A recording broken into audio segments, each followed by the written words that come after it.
आमदार भास्कर जाधव आपल्यासोबत आहेत, त्यांच्याशी आपण बातचीत या ठिकाणी करणार आहोत. भास्करजी, ज्या प्रकारे विरोधी पक्षनेत्याची मागणी तुम्ही करत आहात, मात्र विरोधी पक्षनेता अद्यापही दिला गेलेला नाहीये आणि सरळ सरळ संख्याबळाचं उदाहरण दिलं. असं आहे की आता ते संख्याबळाचं उदाहरण ते खोटं बोलतात आणि तुम्ही तेच पुन्हा पुन्हा दाखवता, म्हणून ते खोटं बोलतात. त्याला नाही म्हटलं तरी तुम्हाला मी सचिवांचं पत्र दाखवलेलं आहे की संख्याबळाची कुठेही अट नाही.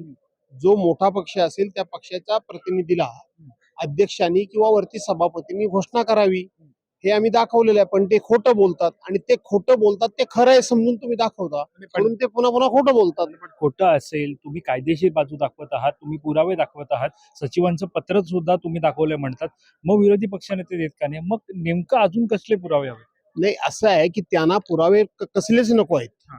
त्यांना लोकशाही मानायचीच नाही, हा. त्यांना घटनेवर विश्वासच नाही, त्यांचा संविधानाबद्दल त्यांच्या मनामध्ये आदराची भावनाच नाही. असे राज्यकर्ते जेव्हा राज्य करायला येतात त्यावेळेला त्यांच्याकडून तुम्ही चांगुलपणाची अपेक्षा ठेवू शकत नाही. हे त्याचं उदाहरण आहे. आणि म्हणून हे संख्याबळाचं कारण सांगायचं, त्यांच्याच ऑफिसमधून आलेलं पत्र त्यांनाच जर माहित नसेल तर हे अज्ञानी आहेत का, अशी बोलायची वेळ आली. सभागृहाचं ज्येष्ठत्व या सगळ्यामध्ये आता कुठेतरी मलिन होते असं म्हणायचंय का? सभागृहाची परंपरा, उच्च परंपरा, एक दुसऱ्याबद्दलचा आदर, विरोधी पक्षाच्या माणसाचा सन्मान, हे सगळं आता नष्ट पावत चाललेलं आहे. हे आता सगळं संपत चाललेलं आहे. संपूर्णपणे महाराष्ट्राची उच्च परंपरा या सरकारनं धुळीस मिळवायचं काम 2014 पासून जे सुरू केले ते असणार आहे. अधिवेशन अगोदर 3 आठवडे होतं, मग ते 2 आठवड्यांवरती आलं, आता 1 आठवडा. मुळामध्ये 1 आठवड्याच्या अधिवेशनाचे आपण पाहायला गेलं तर अनेक अधिवेशनं पाहायला मिळाली. भविष्यात हे अधिवेशन होणार नाही असं सुद्धा तुम्ही म्हणत होतात.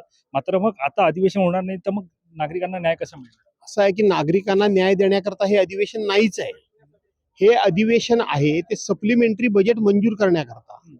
अधिवेशनाशिवाय सप्लिमेंटरी बजेट मंजूर करता येत नाही.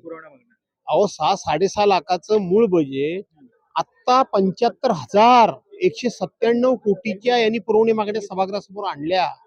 गेलं अधिवेशनने हे अधिवेशन जर विचार केला तर 1,73,000 कोटी रुपयाच्या पुरवण्या मागण्या ह्यांनी मंजूर करून घेतल्या. अजून एक पुरवणी मागणी मंजूर व्हायची आहे अधिवेशनातून.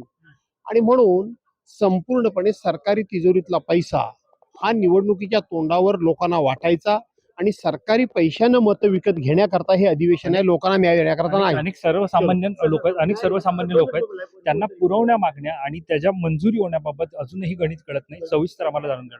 असं आहे की पुरवणी मागण्या ह्या सर्वसाधारणपणे एकूण बजेटच्या 20 ते 22% जास्त जाता कामा नयेत, हा नियम आहे. परंतु यांनी आता 35% पुढे घेऊन नियम, सगळे कायदे कानून पायदळी तोडवणारे लोक यांनी संपूर्ण महाराष्ट्र हा कंगाल करायचंच ठरवलेलं आहे. कर्जबाजारीच करायचं ठरवलेलं आहे. चुकीच्या लोकांच्या हातामध्ये चांगल्या संस्थेचा कारभार गेल्यानंतर काय होऊ शकतं त्याचं हे उत्तम उदाहरण आहे. धन्यवाद.